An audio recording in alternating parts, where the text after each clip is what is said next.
जया एकादशी माह शुक्ल पक्ष। युधिष्ठिर बोले, हे भगवान, आपने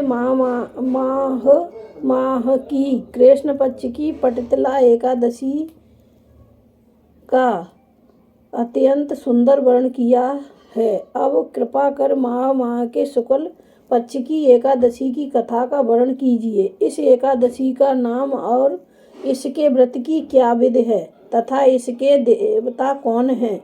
श्री कृष्ण बोले, हे राजन, माह की शुक्ल पक्ष की एकादशी का नाम जया है।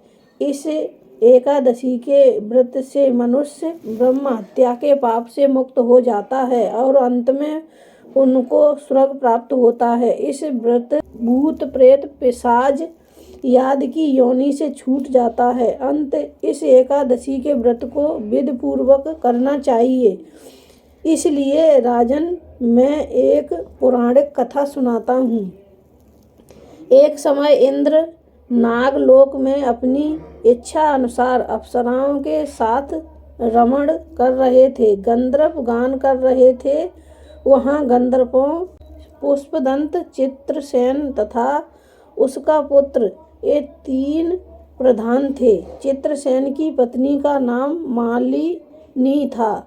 मालिनी से एक कन्या उत्पन्न हुई थी जो पुष्पवती के नाम से विख्यात थी।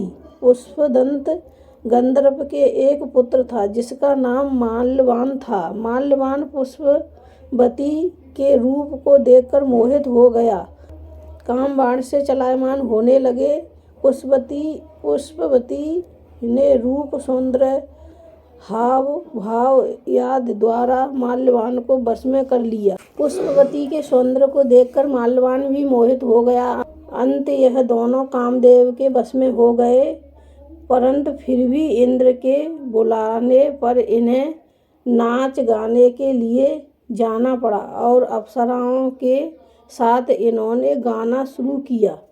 परंतु कामदेव के प्रभाव से इनका मन न लगा और ये अशुद्ध गाना गाने लगे।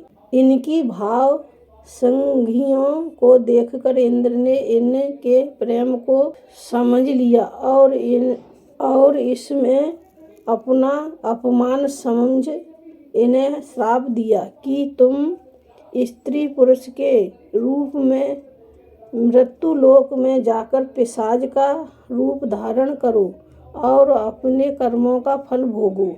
इंद्र का श्राप सुनकर ये अत्यंत दुखी हुए और हिमालय पर्वत पर पिशाच बनकर दुखपूर्वक अपना जीवन व्यतीत करने लगे। रात दिन उन्हें एक क्षण भी निद्रा नहीं आती थी। इस स्थान पर अत्यंत सर्दी थी।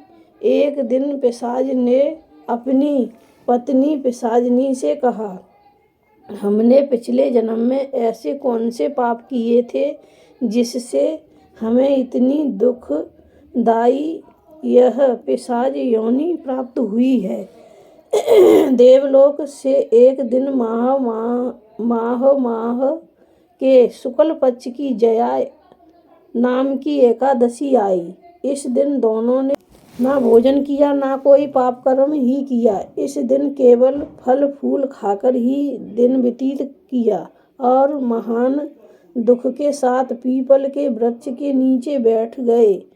वह रात्रि इन दोनों ने एक दूसरे से चिपक कर बड़ी कठिनाई से व्यतीत की। सर्दी के कारण इनको रात्रि में निंदा भी नहीं आई। दूसरे दिन प्रातःकाल होते ही भगवान के भाव से उनकी पिशाच देह छूट गई और अत्यंत सुंदर अप्सरा और गंधर्व की देह धारण करके तथा सुंदर वस्त्रों तथा आभूषणों से अलंकृत होकर उन्होंने नागलोक को प्रस्थान किया। आकाश में देवगण तथा गंधर्व इनकी स्तुति तथा पुष्प वर्षा करने लगे। नागलोक में जाकर इन दोनों ने देवराज इंद्र को प्रणाम किया। इंद्र को भी इन्हें अपने प्रथम रूप में देखकर आश्चर्य हुआ और वे इनसे पूछने लगे कि तुमने अपनी पिशाच देह से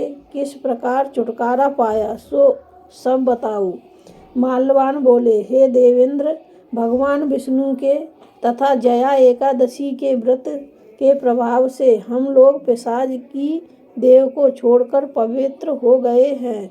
इंद्र ने कहा, अब तुम दोनों मेरे कहने से सुधापान करो। जो लोग एकादशी के व्रत में तत्पर और भगवान श्री कृष्ण के शरणागत होते हैं वे हमारे भी पूजनीय हैं।